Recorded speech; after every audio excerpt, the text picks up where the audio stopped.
Al-Fatihah. A'udzu billahi minasyaitonir rajim. Bismillahirrahmanirrahim.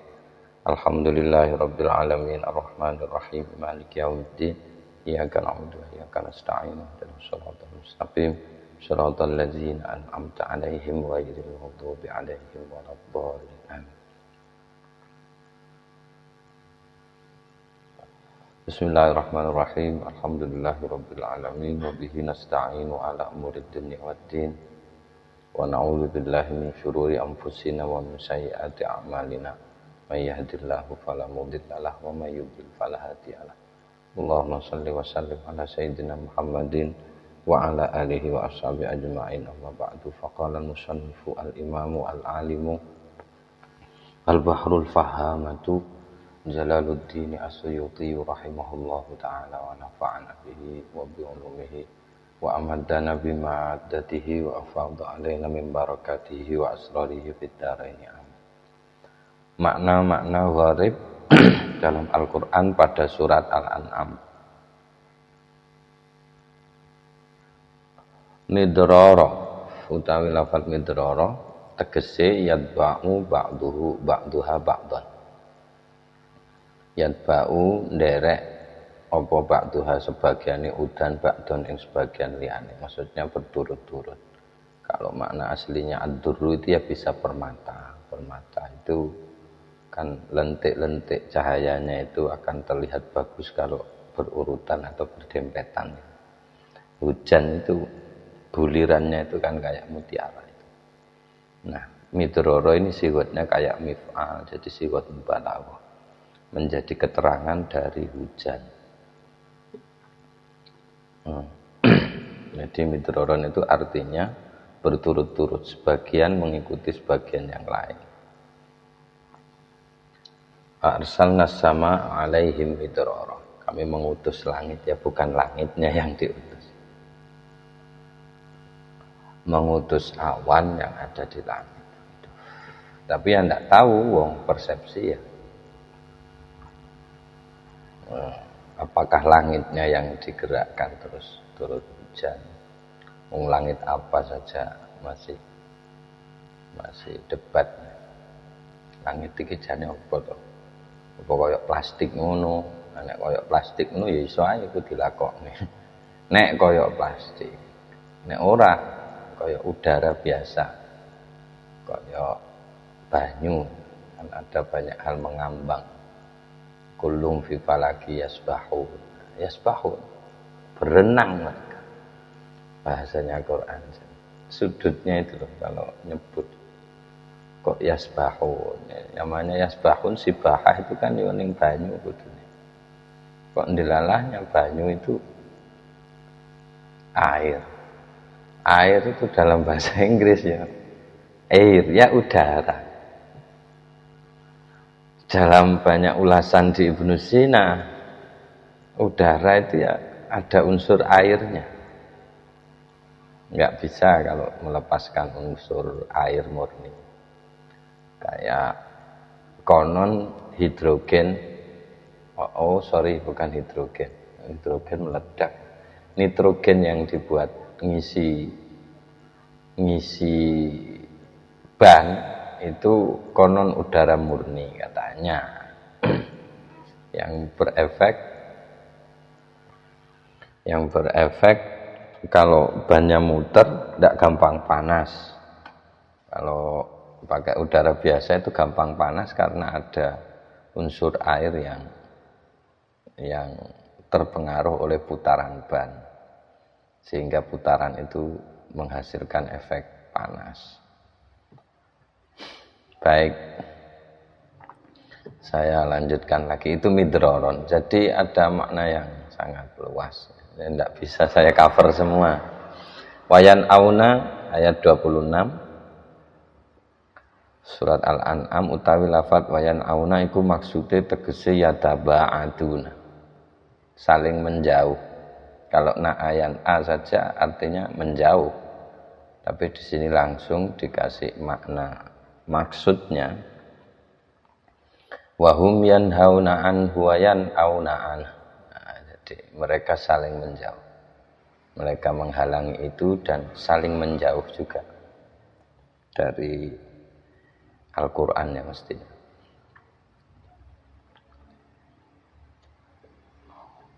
Di sini di ayat sebelumnya ini dijelaskan bahwa sebagian dari mereka itu mendengarkanmu Muhammad. Yastami'u ilaik wa ja'alna ala qulubihim akinnatan ayyafqahuhu wa fi adhanihim waqara. Ada yang mendengarkan. Jadi bukan yastami'uka bahasanya, tapi yastami'u ilaika. Artinya ada hal lain yang disembunyikan dan itu sudah maklum. Apa itu? Ya Al-Quran itu. Mereka menjauh dari itu, dan itu cara mereka untuk menghindari pengaruh Al-Quran. Saking hebatnya Al-Quran. Berdasarkan ayat ini dan banyak ayat lain yang menginformasikan bahwa Allah membuat penutup di hati mereka yang menghalangi mereka untuk memahami Al-Quran. Berdasarkan ayat ini, Gus Baha dan dari Mbah Mun juga, bilangnya Gus Baha dari Mbah Mun tidak percaya kalau ada orang orientalis yang tidak mengakui Islam tetapi dia hafal Al-Quran, jur paham. Tidak percaya. Karena itu bertentangan dengan ayat ini. Memang paham itu haknya Allah, mau kasih paham Al-Quran kepada siapa saja bisa, tetapi kan berlawanan dengan nas gitu. Jadi nggak mungkin bisa sedetail orang yang beriman, nggak bisa.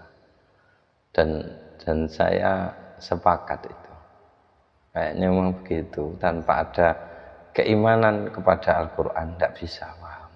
Mau dia hafal Al-Quran, kalaupun ada faktanya itu bukan orangnya yang hebat, tapi Qur'annya. Walaqad yassarnal Qur'ana lidzikri fahal mim mudzakir.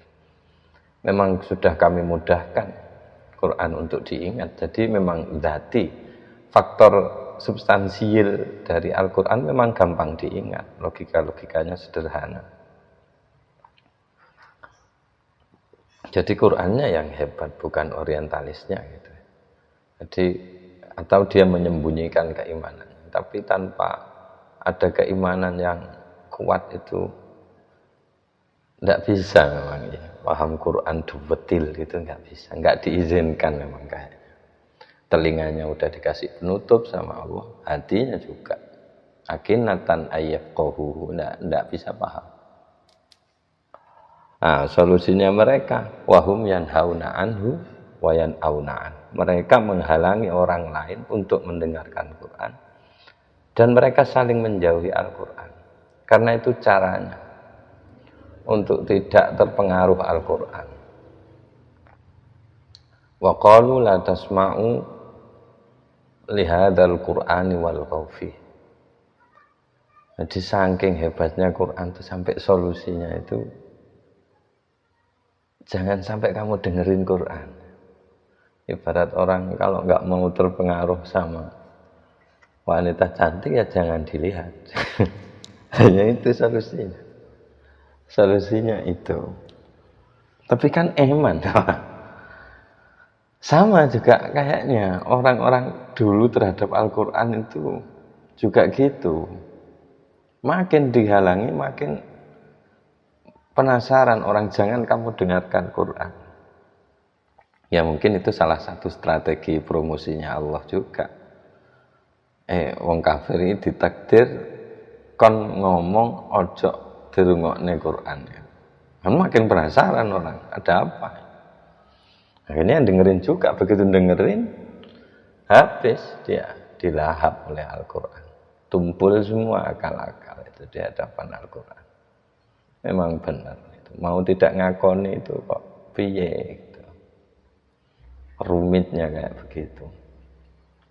Masya Allah. Jadi langsung di sini wayan auna itu ya taba'atun. Falamma nasu yang ingin dijelaskan di sini adalah kata nasu. Utawi kata nasu adalah taroku. Maksudnya melupakan itu adalah taroku, meninggalkan.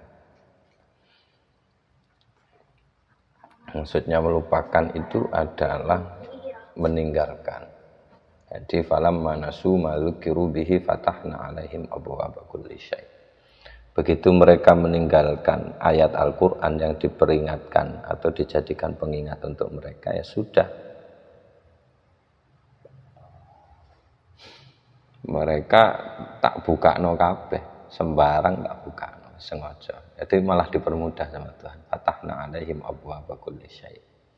Tapi itu jebakan.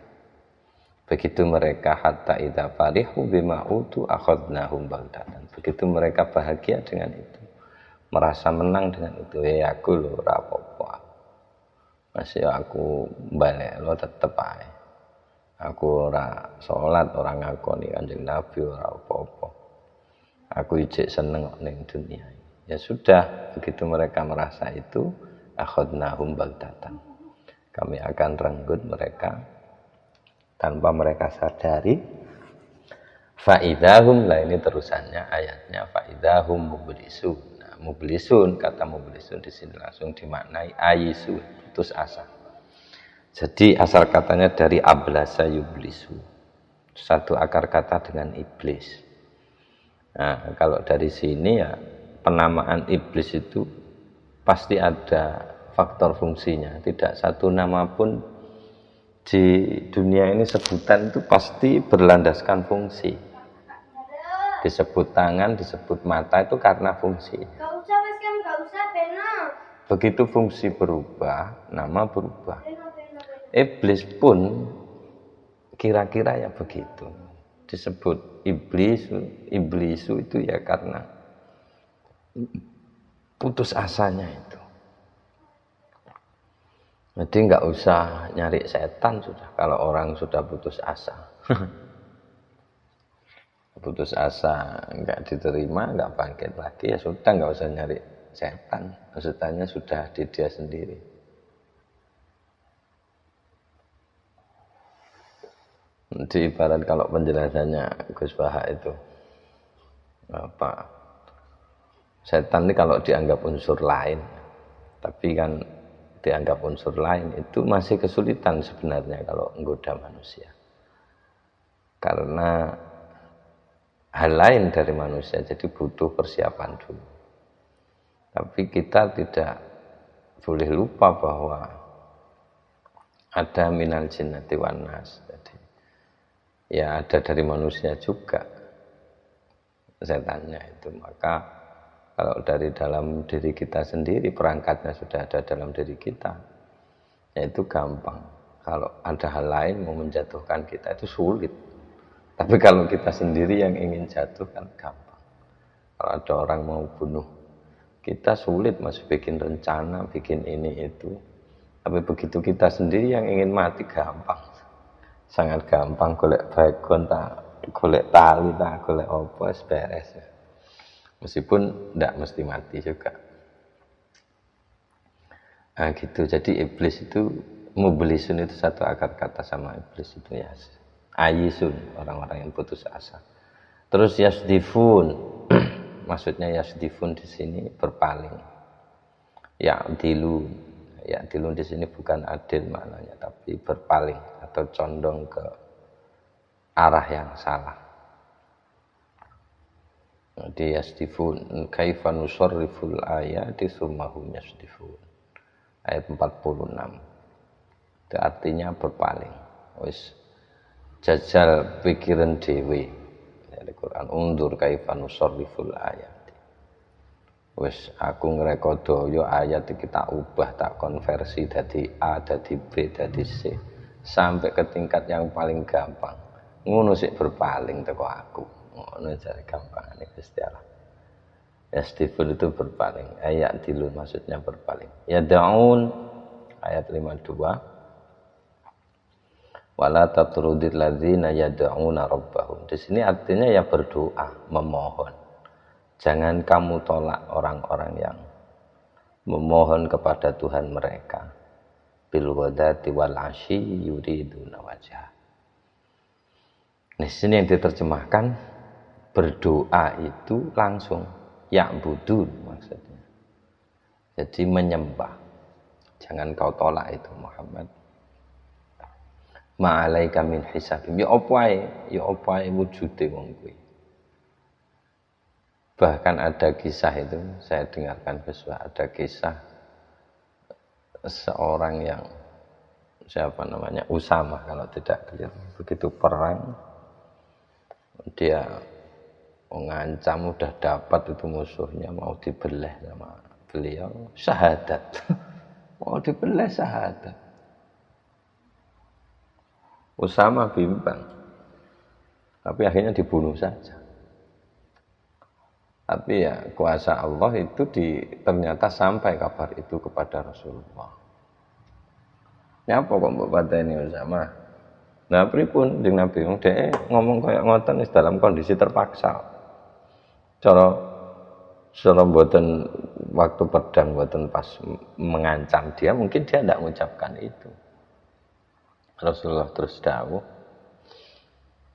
"Apa kon perlu mbelelek atine sik? Apa kamu harus membedah dadanya dulu untuk kamu tahu ada iman di situ?" Jadi nggak bisa begitu syahadat mestinya berhenti. Nah gitu, jadi memohon itu wala tatrudil ladzina yad'un itu jangan kau tolak, itu sangat luas sekali. Orang sing wis kadung nyembah ya wis kawula ni Gusti Allah mbuh sempurna mbuh ora iku mesti wis bisa percaya bah. Di saat tertentu dia punya rasa putus asa, di saat tertentu dia punya problem yang nggak bisa diatasi, tapi kan dia tetap tidak menuhankan selain Allah. Kasarannya. Jadi yad'un di sini diartikan ya'budu. Kemudian jarahtum utawi lafaz jarahtum itu maksudnya kasabtum minal itsmi. Maksudnya kasabtum kang usahakno sira kabeh minal itsmi saking dosa. Jadi berbuat dosa. Jaraha makna aslinya melukai atau mencacat. Kalau nyacat itu kan melukai. Al-jurhu ya luka.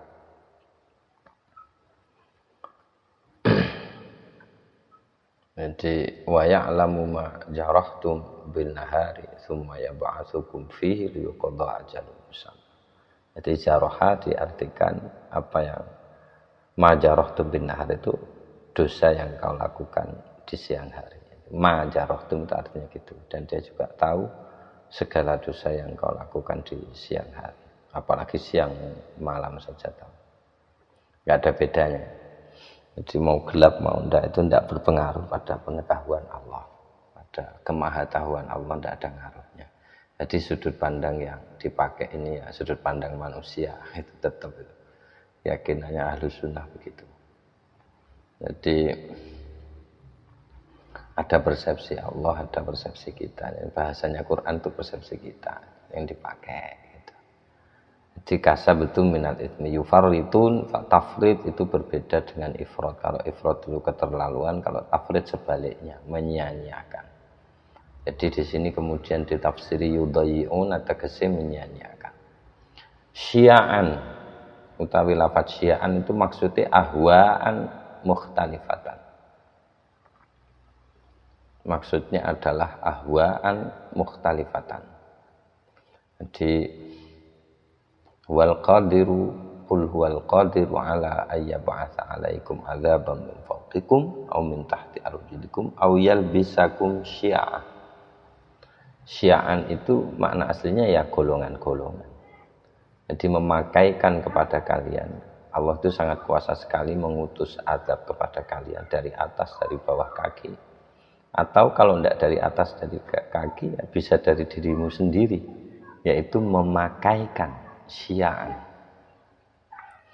Memakaikan syia'an itu adalah ahwa'an mukhtalifatan. Piro-piro kekarep mukhtalifatan kan beda-beda kan siksaan itu. Ada sebuah komunitas kok karepnya beda-beda, wis diwadahi komunitas karepnya beda-beda, itu ya siksaan juga. Gitu kalau dipandang dari sini ya. Jadi ahwa'an mukhtalifatan. Terus kemudian likulli naba'im mustaqor. Jadi yang ingin ditafsirkan di sini adalah mustaqornya itu. Likulli naba'im mustaqorrun itu setiap kabar itu atau setiap kabar itu pasti memiliki referennya. Hakikatun di sini langsung diterjemah hakikatun, hakikatnya pasti ada. Jadi pandangan ini likulli naba'i mustaqor ini kayak jadi amsal yang sangat terkenal. Mungkin Levi Strauss itu membahasnya di yang saya ingat itu mitos. Ada mitos, banyak yang mengkaji mitos. Ini mesti ada alasannya. Kok ada mitologi kayak begini? Yang kita sebut mitologi itu jangan-jangan memang iya. Jangan-jangan memang iya. Pasti mengandung makna. Atau kalau tidak, paling tidak adalah dulu. Substansinya itu ada. Nah, gitu. Jadi likulli naba'i mustaqarrun itu setiap kabar yang kita dengar itu pasti ada hakikat, ada substansinya, ada referen, pasti. Itu pasti ada. Mbuh nantinya itu menjadi sesuatu yang tidak nyata, itu urusan lain. Tapi yang jelas setiap kabar itu pasti ada mustaqornya. Ono nggon manjingi, ono nggon sumbere. Jadi kajian mitos sangat banyak sekali dan itu sudah banyak ditelusuri dan diberi apresiasi yang lumayan mitologi. Baik itu sebagai jawaban atas problem waktu itu atau hal lain. Yang jelas kan sudah banyak itu ya. Terus tubesala, ini kebalikan dari ablasa tadi. Kalau tadi lamnya di tengah, sekarang lamnya di akhir. Tubesala itu artinya dikoyak atau dipermalukan gitu. Di sini dimaknai tufdahu, dipermalukan, dibongkar aibnya. An tubesala nafsum bima kasabat. Kelak manusia akan setiap jiwa itu akan dipermalukan di hadapan Allah sebab apa yang sudah dia lakukan. Laisalaha min dunillahi waliyyu wala syafi' wa in ta'dil kullu 'adlin la yukhad minha. Ingatkan. Tapi ya konteksnya enggak semua orang jelas. Karena di sini wadaril ladzina takhadhu dinahum la'iba wa lahwa wa gharratumul hayatud dunya. Nek ana wong dolanan agamane dan ditipu oleh kehidupan dunia, ya wis ben man. Wis penting gue ngeling nolak wis. Ma alaika min hisabihim min syai'. Kamu enggak wajib menghisab mereka. Terus diingatkan lagi wadzakir bihi antubsala nafsun. Ingatkanlah kelak setiap jiwa itu, semua jiwa itu akan dipermalukan sebab apa yang dia lakukan. Dan tidak ada pembela selain Allah. Dan tidak ada yang memberi syafaat. Kalaupun dia akan menebus itu tidak akan diambil sama Tuhan. Ulaikal ladzina ubsilu bima kasabu lahum syarabun min hamimin wa adzabun alimun bima kanu yakfurun. Yaitu makna antubsala. Jadi antufdah, dibongkar aibnya. Basitu aidihim, ini malaikat. Basitu aidihim yang ingin dijelaskan di situ adalah kata albastu yang menjadi akar dari kata basitu na aidihim sebenarnya. Tapi karena mudhaf maka dihilangkan nunnya. Wal malaikatu basitu aidihim akhriju anfusakum. Ancaman bagi orang-orang yang tidak mau menerima Al-Quran dengan berbagai alasan. Ancamannya ya ini, kelak malaikat akan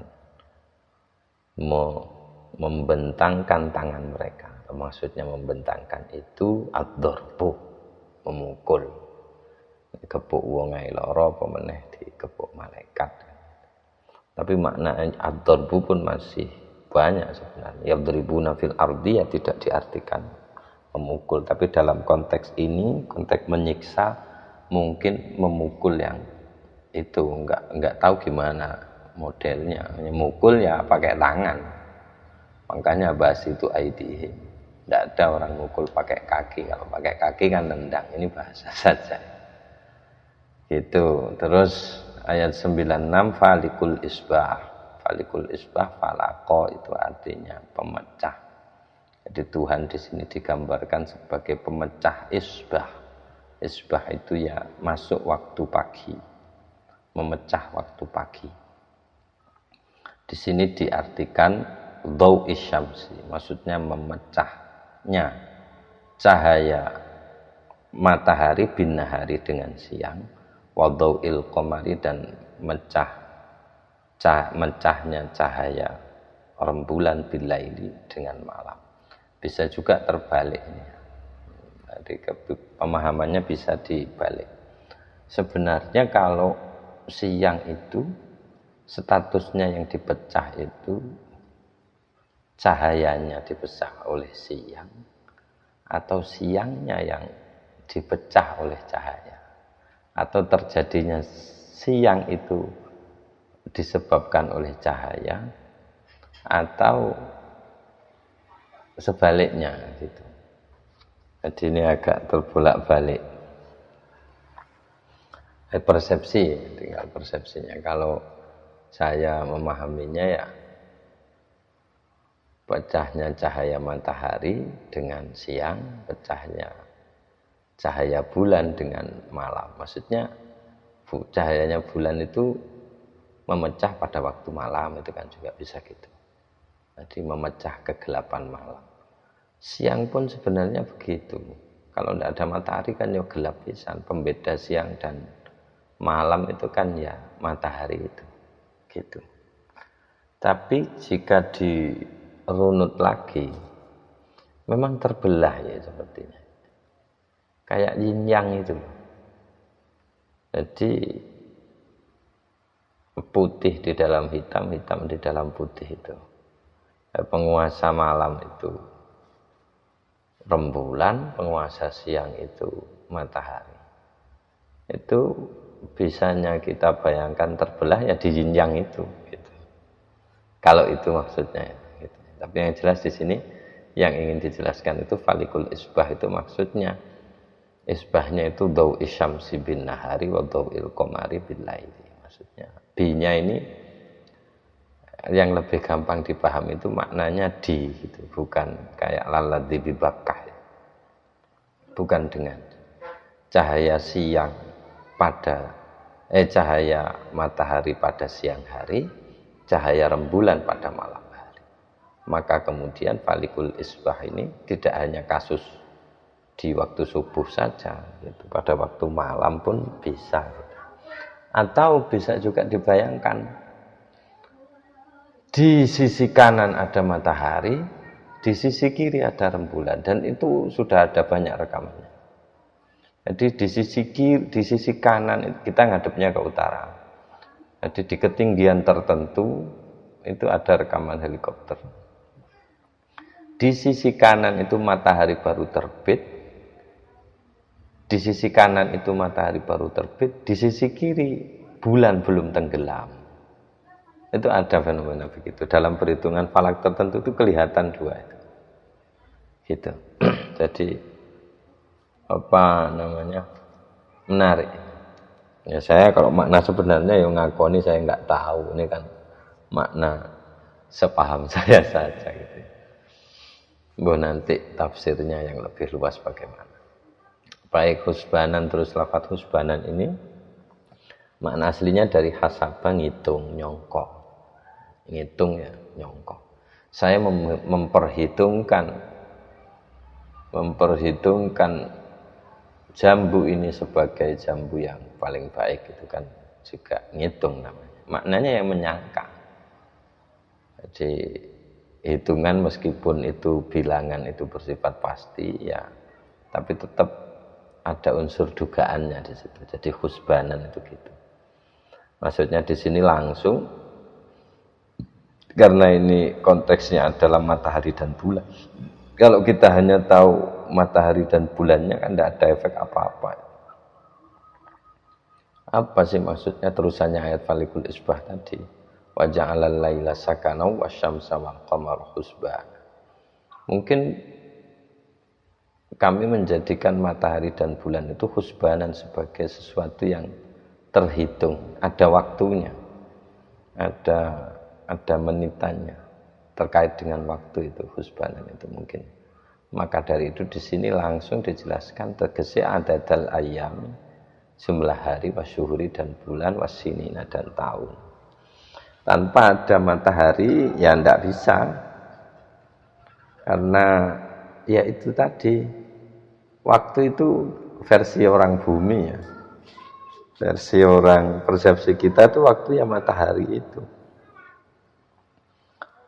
Dan mungkin ada di filsafat ada pembagiannya, ada waktu formal, ada waktu yang waktu dalam arti waktu bukan apa jam sekian, memang waktu dalam arti keseluruhan waktu.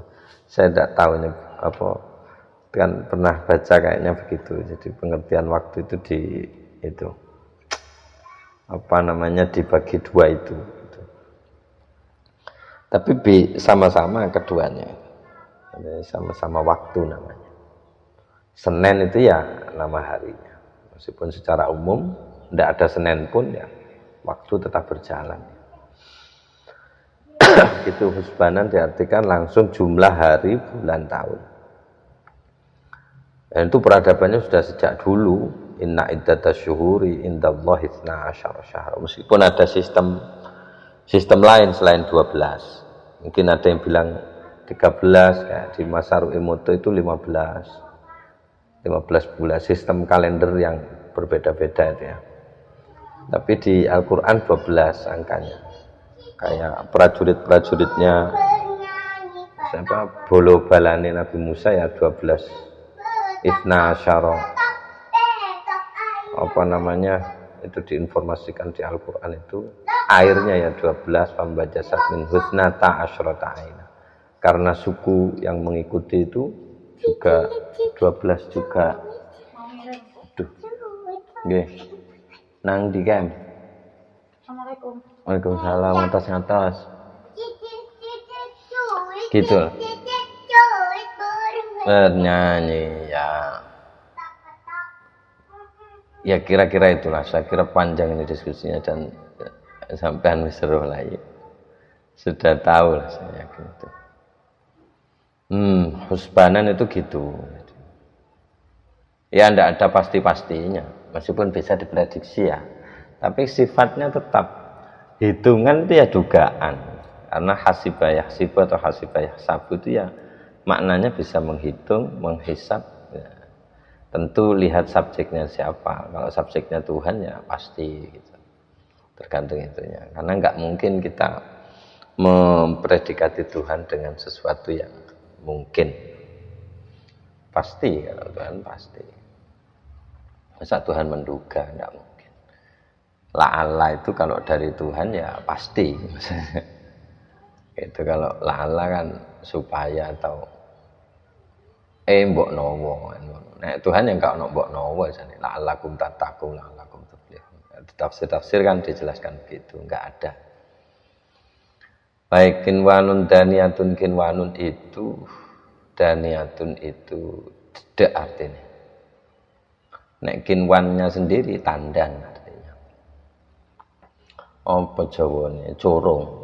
Nah, kayak gedangnya bertandan-tandan, anggur ya punya tandan, kurma punya tandan, kelapa sawit punya tandan, kelapa yang biasa itu juga punya tandan. Jadi tanaman-tanaman bertandan, pisang bertandan. Nah ini di sini langsung diterjemahkan kisorun nakhli, kurma yang pendek atau pendek-pendeknya kurma. Allah sikoti engkang ganjet atau melekat. Udzukuha apa tandane kurma bil ardi nang bumi. Mungkin wanun daniyah. Tinwanun daniyatu wa jannatin min a'nabi wa zaitun. Ini Allah sedang membeber nikmatnya. Ya, meskipun ini sesuai konteks itu ya, sesuai konteks itu. Habban mutarakiban berlaku umum. Wa minan nakhli min tal'iha qinwanun daniyatun. Kalau untuk kurmanya berlaku umum di wilayah kurma. Kalau kita kan nggak ngalami itu. Tapi yang sama dengan kita itu ya itu kelapa, itu bertandan-tandan, itu juga masuk. Quran gak lengkap, kelopor disebut.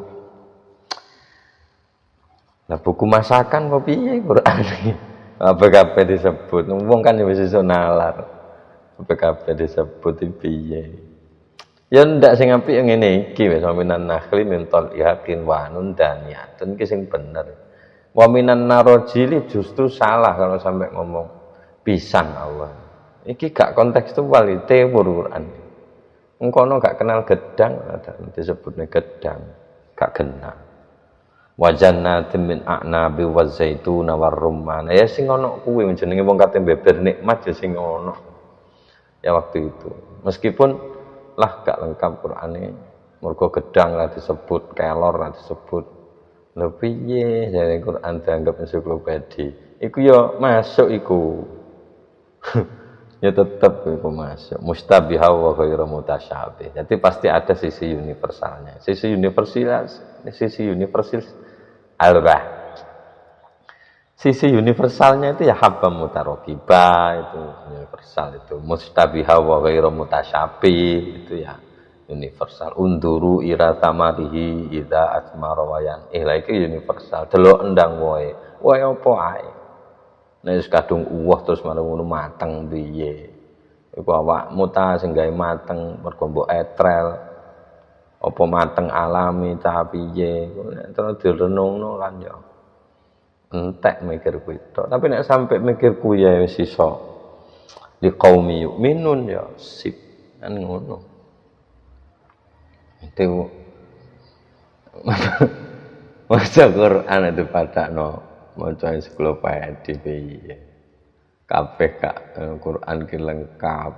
Lengkap apa misalnya ana sing nyangka. Ya gak ngonone maksudnya. Orang bisa gaduk.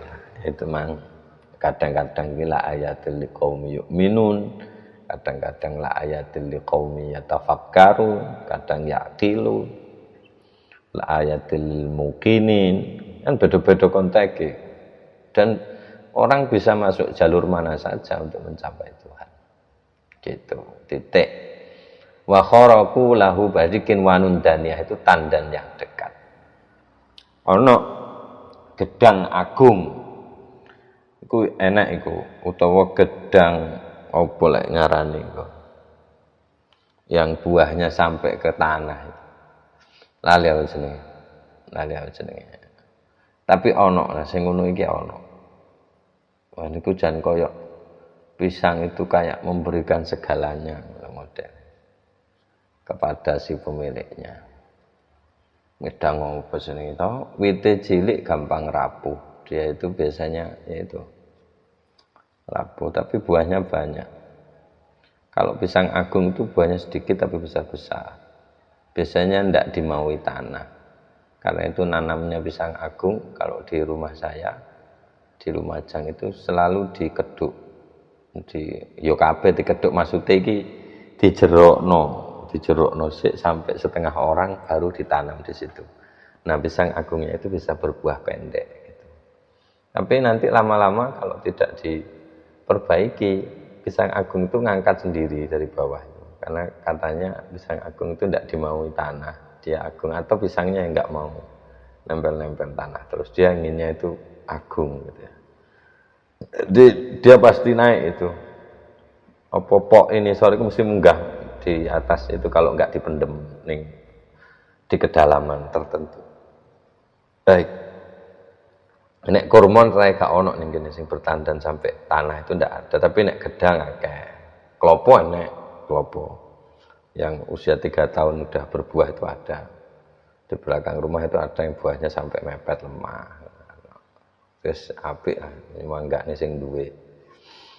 Kharaku ayat 100 ini wa kharaku lahu banina wa banatin biwairihil. Kharaku artinya nyowek. Nyowek apa? Nyowek bagian. Sing sebagian dikekno Gusti Allah, sebagian diakoni dhewe. Nah, ini maksudnya wa kharaqu lahu banina wa banatim bi ghairi nyowek. Kan wong kangelan iku. Mereka wa ja'alu lillahi syuraka al-jinni wa khalaqahum. Mereka menyatakan bahwa jin itu syurakanya Tuhan, saingannya Tuhan. Jin itu padha lah Tuhan. Padahal Tuhan yang menciptakan jin. Jelas gak iso. Batasnya itu Tuhan yang menciptakan. Jin yang diciptakan itu batasnya sangat lebar sekali. Itu tidak tipis. Pencipta sama yang diciptakan. Wes jelas gak podo. Nah kok di pada-pada. Jin sih gak cukup diterus nih. Wa kharaqu lahu banina wa banatim bi ghairi. Jadi mereka yang itu malah disowek. Jadi anak-anak itu wae Gusti Allah. Anak lanang ki Gusti Allah, anak wedok ki Gusti Allah. Maksudnya sing lanang ki ya Isa karo Uzair iku anak Gusti Allah. Sing wedok-wedok jadi malaikat-malaikat Gusti Allah. Meskipun angel sama anak perempuan peri itu kan dianggap perempuan. Tuhan tidak mau. Masuk Tuhan kumpul wedok-wedok. Tidak mau ditolak. Memang nggak bisa masa malaikat wedok. Meskipun toh nyatanya di dalam Al-Quran wasofati sofa itu jamak muannas salim semua. Tapi njur ora oleh awak dhewe yakini nek malaikat ki wedok. Ndak itu, ada makhluk yang wis pokoke jangkep lah Gusti Allah, kate dengkel kira iso. Ana lanang ana wedok.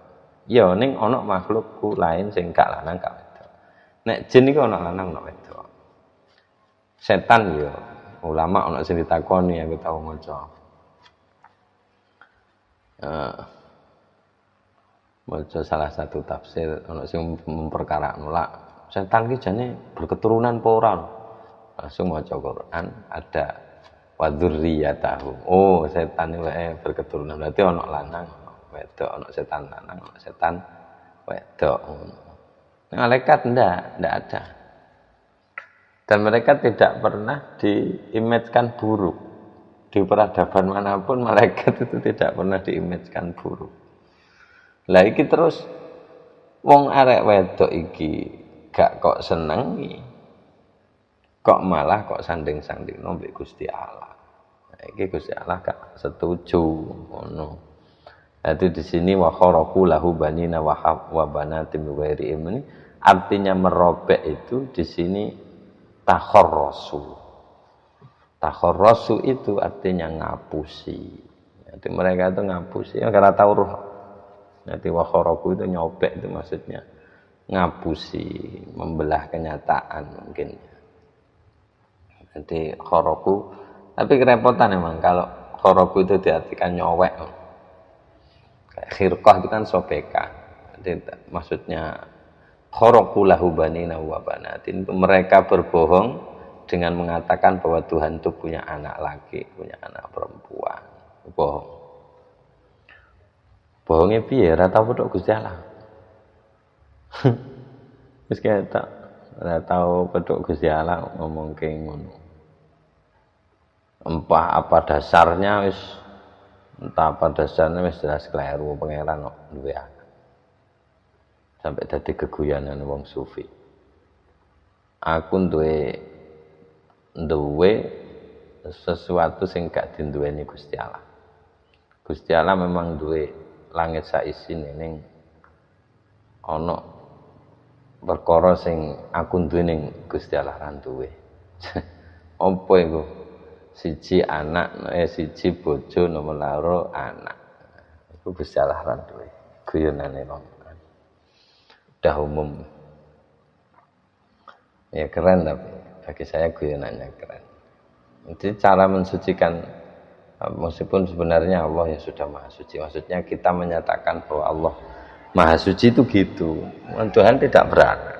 Anak kok ngurus bapaknya sapa? Mesti logikanya wis ngono kata asosiatif. Wis anak ya nek bapak ana ibu. Ana kakek terusane lah sampai 18 wong Jawa. Gitu. Terus kubulan ini dipun artosaken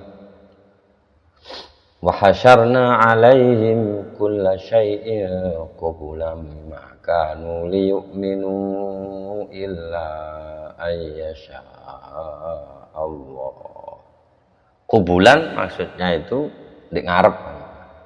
Makna aslinya kubulan kan dalan ngarep nek ning bab fikih. Tapi di sini langsung diartikan muayyanatan, tegese ketok moto. Muayyanah iki ketok moto. Jadi walau annana nazzalna ilaihimul malaikata wa kallamahumul mauta wa hasyarna alaihim kulla syai'in qubulan ma kan li'minu illa yasyaallah. Jadi selain hiburan bagi Nabi Muhammad, ini juga merupakan hak vetonya Allah bahwa andaikan Muhammad malaikat tak dukno sesuai permintaan mereka, sesuai proposal mereka. Terus mari ngono wong-wong kuwi mung mati kabeh iki tak tangekno tak kono ngomong-ngomong. Terus kabeh barang tak kumpulno jelek ning ngarepe matane wong-wong iku mah. Tetap mereka enggak akan beriman kecuali dikehendaki oleh Allah mah. Tetap iku urusane beda. Iku aku sing ngarepne. Wis awakmu ndak usah susah nemen-nemen. Nah, masalah ngene iki walakinna aktsaruhum yajhalu. Wong-wong gak ngerti soal iki. Wah, ini diskusinya Asy'ariyah sama apa namanya Mu'tazilah dan lain sebagainya panjang. Saya tidak ingin masuk ke perdebatannya, tapi uniknya itu loh. Jadi kok iso dibedakno mana kasab, mana irodah, mana kudroh. Kudroh di mana? Kudrohnya manusia apa namanya? Kudrohnya Allah apa namanya? Yaitu yang bisa mecah gitu ya pikiran tentunya, akal yang bisa mecah. Tapi mana yang paling masuk akal gitu. Tuhan tetap esa, Tuhan tetap maha kuasa. Hamba tetap punya konsekuensi kalau melakukan sesuatu ya baik ya diganjar baik, kalau buruk ya dikasih buruk gitu. Nah, masalahnya kemudian masuk. Nek wong wis apik wajib swarga. Gusti Allah wajib mlebokne wong kuwi swarga. Lah wajib-wajibno Gusti Allah lho sing gak tepak. Nah gitu, ada pandangan yang gitu kan. Gusti Allah gak oleh, gawe elek iki gak oleh. Ya, kayak min syarrim ma khalaq, kayak gitu itu. Sampai berpengaruh ke sana. Maksudnya unik gitu loh. Saya enggak mau menyalahkan sing di, maksudnya debatnya mereka itu dialektikanya itu bagus. Seneng saya di situ lihat itu. Tapi kok gak mau, maksudnya sampai segitu mikir. Hanya semua punya persepsi yang sama, Allah Maha Suci. Semua Islam, semua Allah Maha Suci, tapi beda-beda persepsinya. Nah, kemudian saya dengar keterangan dari Gus Bah. Ini kan illa ayyasha Allah, kecuali Allah yang menghendaki. Ini dari Gus Bah dapat dari bapak beliau, dari bapaknya beliau nek ngomong ya bapak gak apa. Bapak saya, bapak kula niku sering ngendika jane, hak nek awak dhewe ning dunya iki fasilitas kabeh iki iso wae tinggi wong apik, wong saleh ya nganggo fasilitas kuwi, wong elek ya nganggo fasilitas kuwi. Padha kaya kata-kata kehendak. Masyiah itu ya orang kafir ya pakai wa qala alladziina kafaru law sya'allahu ma abadan. Jarene wong kafir ngomong, nek Gusti Allah karep, Gusti Allah berkehendak kan aku gak kira nyembah berhala. Sama orang beriman juga gitu, akan pakai masyiah juga. Seperti Nabi Muhammad illa ayyasha Allah itu. Kata-kata insyaallah itu hubungannya. Jadi kalau orang baik, saya nggak bisa apa-apa. Kalau bukan Allah yang menghendaki ya saya nggak bisa berbuat baik loh. Jadi kehendak iki ya iso fasilitas ini tinggo wong soleh ya kemungkinannya iya, tinggo wong apik ya kemungkinannya iya gitu. Jadi kembali ke makna kubulan ini, maksudnya itu adalah melihat nyata-nyata dengan mata kepala. Wong jenenge orang udah enggak iman ya enggak iman mbok dikapakno. Memang hak vetonya Allah itu. Mau kayak apa saja tetap Allah yang gerakkan. Tidak bisa dipungkiri. Maitan fa ahyainahu ayat 122. Maitan artinya mati, fa ahyainahu terus kami menghidupkannya. Nah, maksudnya maitan ini yang ingin ditafsirkan maitan fa ahyainahu. Jadi ada banyak kata yang ditafsirkan. Jadi maitan dan ahyaina. Ini ditafsirkan dhallan fahadainahu. Maksudnya maitan mati itu ya tersesat. Orang tersesat ya akan mati, nggak bisa ngapa-ngapain. Kalau bisa ngapa-ngapain berarti nggak tersesat. Kalau tersesat ya nggak bisa ngapa-ngapain. Fahadainahu terus kasih petunjuk sapa kita hutang orang yang tersesat tadi. Jadi cocoknya kalau mati ya kami hidupkan, kalau tersesat ya kami tunjukkan, kan gitu cocoknya. Cocoknya gitu. Tapi di sini langsung nek mati maksudnya mati piye? Terus kami hidupkan lagi. Selain untuk memberitahukan bahwa kami bisa segalanya, orang yang mati pun bisa kami hidupkan. Untuk juga menunjukkan bahwa orang yang tersesat pun bisa kami beri petunjuk. Sesederhana itu berarti fenomenanya. Selain juga untuk mengatakan itu. Jadi maitan fa ahyainahu aku ya iso, dhallan fa hadainahu aku ya iso. Ngono padha. Wong-wong mati ya iso tak uripi, wong meneh wong tersesat ya nemen isone. Tak kayak petunjuk itu. Seolah-olah gitu. Maka nantikum 135. Maka natikum inni amil qul ya qaumi a'malu ala makanatikum inni amil. Wis kabeh lakonono sesuai dengan makanatikum, sesuai sisimu. Makanah itu kan posisi kita sesuai dengan posisimu. Maksudnya di sini ainahiyatikum, sisimu, arahmu, awakmu. Sampean guru ya lakonono berdasarkan persepsi guru. Atau kalau sedang kamu tidak percaya, sudah berdasarkan ketidakpercayaanmu itu wis ngamalo. Sak karepmu, penting aku wis jelas nih kan gitu. Inni amil podo, aku yang ngono. Inni amilun ala makanati, ngono sajane tulisannya. Tapi di sini yang ditegaskan makanati itu maksudnya sisi, arah, persepsi atau lain sebagainya itu ya. Nahiyatikum sisi atau arah. Hijrun ini tentang hewan-hewan. Muqalu hadhihi an'amu wa hartun hijrun. Mereka mengatakan orang-orang wong akeh maksudnya kafir Quraisy itu. Hadhihi an'amu wa hartun hijrun. Iki binatang ternak ini sama olahan tanah ini, hasil olah tanah ini hijrun ay haramun. Maksudnya dilarang. Hijrun kalau mana aslinya menghalangi. Haramun juga gitu. Bisa artinya terhormat. Karena terhormat kita nggak bisa nyentuh. Maka di sini langsung diartikan haram. Haramun tidak boleh diapa-apain. Katanya orang kafir membatasi nikmat Allah. Lalu kemudian hamulatan ayat 142. Hamulatan ini makna aslinya hamala membawa. Jadi hamulatan, faulatan. Itu maknanya yang sering membawa. Terus kemudian berkembang lagi menjadi alat membawa. Berhubung alatnya namanya hewan, jadi ini hewan angkut gitu. Tapi umumnya Quran ya memang bagus. Untung Quran pakai hamulah. Bukan mobil ndak ada yang masuk wijane.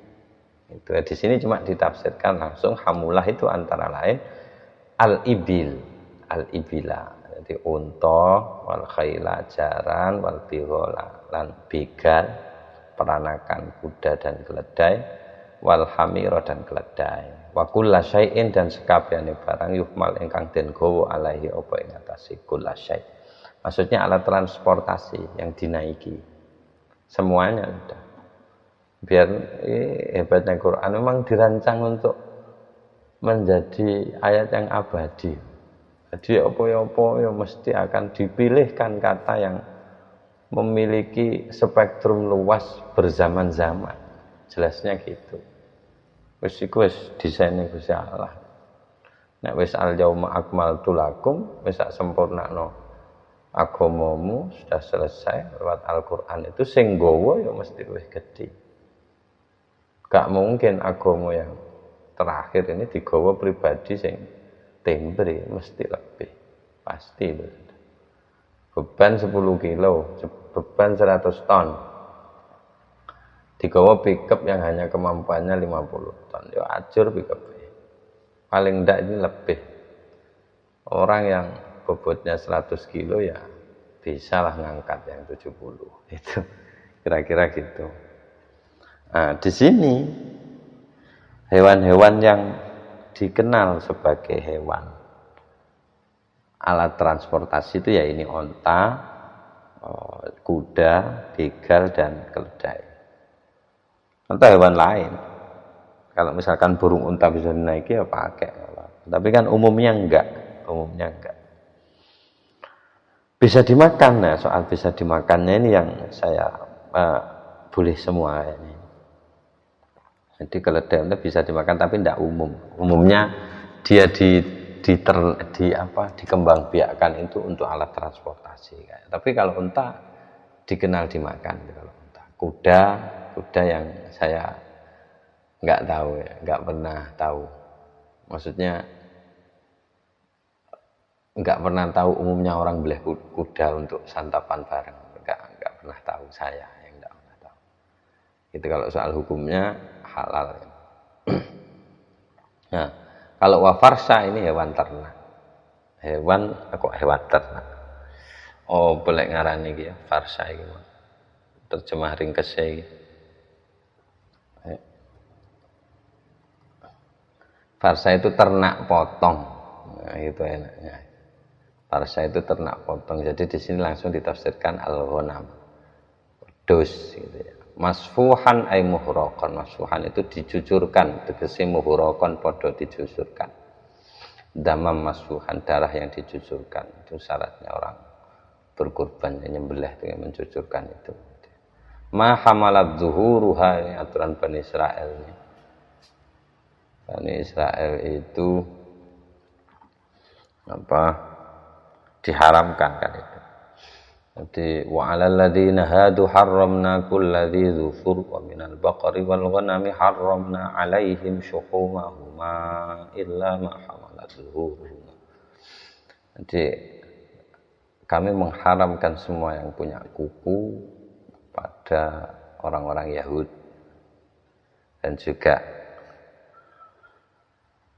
gajih dari sapi, dari wedhus juga kami haramkan kecuali ma hamalat zuhuruhum. Ma barang maksudnya gajih hamalat ingkang nggawa zuhuruhum apa geger-gegere bakor lan ghanam. Tegese ma hamalat zuhuruhum itu adalah ma barang aliko ingkang bergantung apa ma pihak kelawan iku zuhur. Mana itu dijelaskan minas syahmi saking gajih. Syaham itu gajih itu juga diharamkan atas orang-orang orang-orang Yahudi. Gajih itu yang lemak. Saya tidak tahu persisnya. Saya tidak tahu, tapi saya mendengar itu konon yang paling enak gajihnya itu. Hingga efek hukumannya itu gara-gara nyocot itu.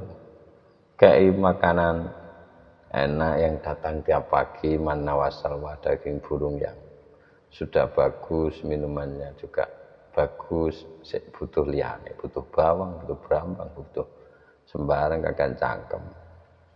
Marun sik njaluk makanan cepat saji, maidatam minas sama. Repot ngadepi teman-teman. Aku dadi pangerane paling ruwet untuk aku. Nah, terus al-hawaya ini hawiyah, jamaknya hawiyah. Artinya itu usus jenenge, ususnya. Al-mi'bar itu makna aslinya diterjemahkan dengan al-mi'bar di sini. Jadi al-hawaya yang dimaksud adalah al-mi'bar. Mi'bar itu alat lintas. Jadi alat untuk melintasi. Nah, di kamus al-hawiyah itu artinya usus. Al-hawaya, awil hawaya au makhtalata bi'an. Usus tidak masalah. Al-mi'bar itu alat lintas. Nanti lintasan alat melintasnya makanan. Lewat di situ diolah dengan tertentu, yang lain diserap, yang kotorannya keluar lewat belakang. Gitu. Hebat usus itu. Teknologi ini piye itu. Terus kemudian min imlaq. Di sini ada imlaqin, artinya ya fakir, al-fakri, kefakiran. Khosyata imlaqin 151. Khosyata wala taqtulu awladakum min imlaqin. Konon ini ada dua, kok konon? Maksudnya saya baca itu ada dua ayat. Wala taqtulu awladakum min imlaq. Kalau di sini min imlaq. Kalau di ayat yang lain kan ada wala taqtulu awladakum khasyata imlaq. Selintas sama, tetapi kata ulama tafsir enggak sama itu. Kalau di sini itu wala taqtulu auladakum min imlakin, jangan kau bunuh anakmu karena fakir. Kami yang akan memberikan rezeki kalian wa iyyahu, dan kepada anak-anak ini. Konteksnya kan begitu. Kalau di ayat yang satunya itu konteksnya adalah khosyata imlak itu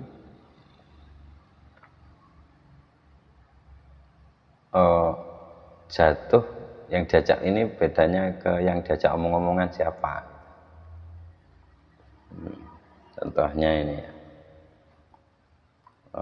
khosyata imlak. Nah, ini ada di surat Al-Isra atau Bani Israil. Wala taqtulu auladakum khasyata imlaqin nahnu narzuquhum wa iyyakum inna qatlahum kana khita'an kabira. Bedanya itu di kumnya itu, katanya para ulama. Jadi kalau khasyata imlaqin ini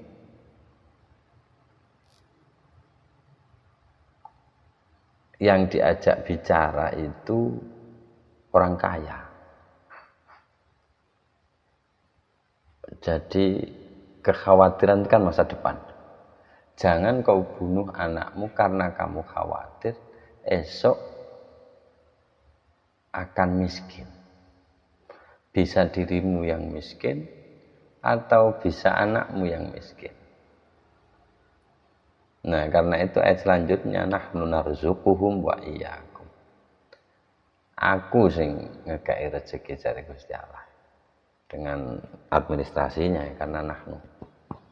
Nah, aku sing ngekei rezeki sesuk, aja dipateni dengan alasan itu. Katanya khitabnya yang ini itu yang diajak bicara itu orang kaya. Kalau yang di surat ini yang diajak bicara itu orang miskin. Jadi jangan kamu bunuh anakmu min imlakin karena kamu kiri. Jadi mergo aku kiri ada anak ekonomi berkurang terus tak pateni ae ben tak nemen-nemen bebanku. Nah, ini hitopnya ke orang kiri. Karena nahnu narzuqukum, aku sing gawe rezeki awakmu dan kepada anakmu nanti. Gitu nek wis gedhe gitu. Meskipun dua ayat ini dua ayat ini antara lain yang menjadi pertimbangan apa jenenge iku aborsi itu masuk. Tapi kan bukan faktor ekonomi kalau aborsi biasanya. Bukan faktor itu biasanya. Tapi yang jelas ini membunuh itu dalam arti fisik dulu ya. Kalau yang enggak fisik kan banyak. Membunuh cita-cita, membunuh apa, banyak sekali. Atau tindakannya mungkin tidak membunuh, tetapi fasilitas yang diberikan atau apa-apanya yang diberikan itu ternyata mengantarkan terhadap pembunuhan anak itu. Mungkin tidak secara fisik, mungkin secara mental yang mati. Mungkin saja, tapi yang ingin disampaikan itu cuma imlaknya itu. Jadi artinya itu fakir, miskin. Lebih kuat mana maknanya? Urutannya itu kalau dari bawah sendiri, dari atas sendiri. Faqoh, nemen fakir. Turun ke bawah fakir. Terus yang paling rendah itu miskin. Miskin kelas RT mungkin ya. Kalau miskin itu ndak fakir-fakir nemen. Di atasnya miskin itu fakir, di atasnya fakir itu baru fakoh. Itu nemen fakir. Nemen fakir ya. Baik, saya lanjutkan dirosatihim andirosatihim lawafilin.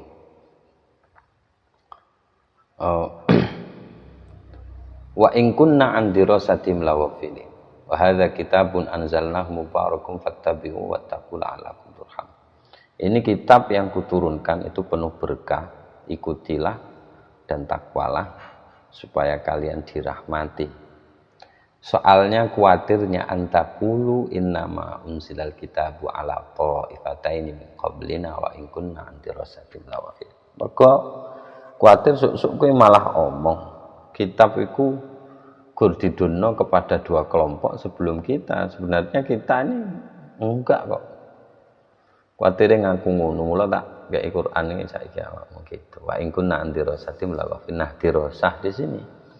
Sekalipun kami lalai akan dirosah mereka. Dirosah itu maksudnya tilawatihim.